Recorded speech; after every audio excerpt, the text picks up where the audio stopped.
Hello peoples and welcome back. Alright, today we're doing an apricot and coconut no-bake slice. Oh yeah. So the first thing we're going to do is I'm using Arnott's Yo-Yo biscuits, but you can use 250 grams of any biscuit you want. Now you need to do 3/4 of them. You can either use a food processor or I use a freezer bag and a hammer, but you can also use a freezer bag and a rolling pin. Any way you want. So 3/4 of them you do nice and fine, and 1/4 of them you do a bit chunky. Alright, so we'll do that first. Once you've done that, put it in a large bowl and put it aside. Then we need 1/2 cup of shredded coconut. Now put it in a frying pan and we're going to fry it and make it light and brown, okay?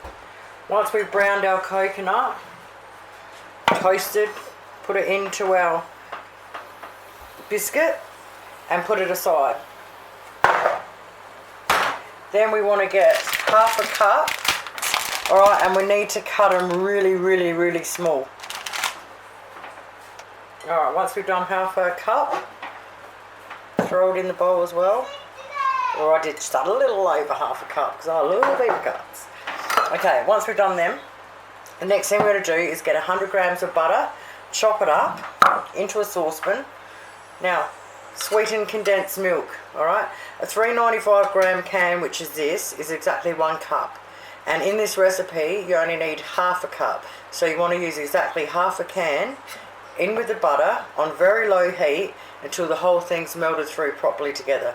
Now, because it's only half of one of these tins and I don't like wasting things, after this one I'm going to make a almond and coffee slice, and I'll use the other 1/2 can in that. While that's heating up on low, get yourself a lamington tin. So I think it's 18 by 28 centimetre. Doesn't matter if it's a little bit different, as long as it's around that. Put some butter in first and then put your paper in and it sits in there perfect for you. Now we've got it nice and smooth, so blend it in. Into the mix it goes. Oh yeah. Okay, mix it up really well. Alright, once you've got the whole thing wet, no dry bits anywhere, grab your tray, tip it all into it.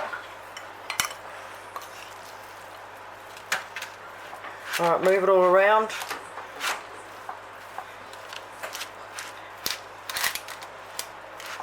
So get it half evenly. Alright, and then you want to press the whole thing down. Once you've pressed it all down nice and hard, just sort of smooth it over a bit. And I just sort of went around the edges and made them all nice and neat. As soon as you got it smooth over and you reckon it's as even as you can get it, we're going to put it in the fridge now for 20 minutes. Now we need to get 200 grams of white cooking chocolate and 2 teaspoons of vegetable oil is the actual recipe, but I'm using olive oil. Alright, now we're going to put it on a really low heat and melt it all down together.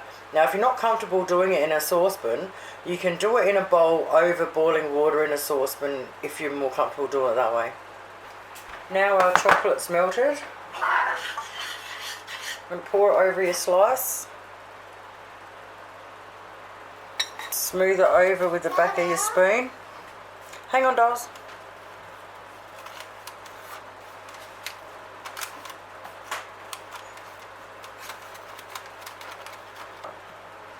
Once you've done that, tap it a couple of times. You can't see any lines anymore. Alright, in the fridge it goes for a good couple of hours. Well, there you go, my friends. Apricot and coconut slice. Oh, chocolate on top. Oh, baby. Doesn't get much better than this, except the next one. The next one is almond and coffee slice. I'll see you shortly. Bye.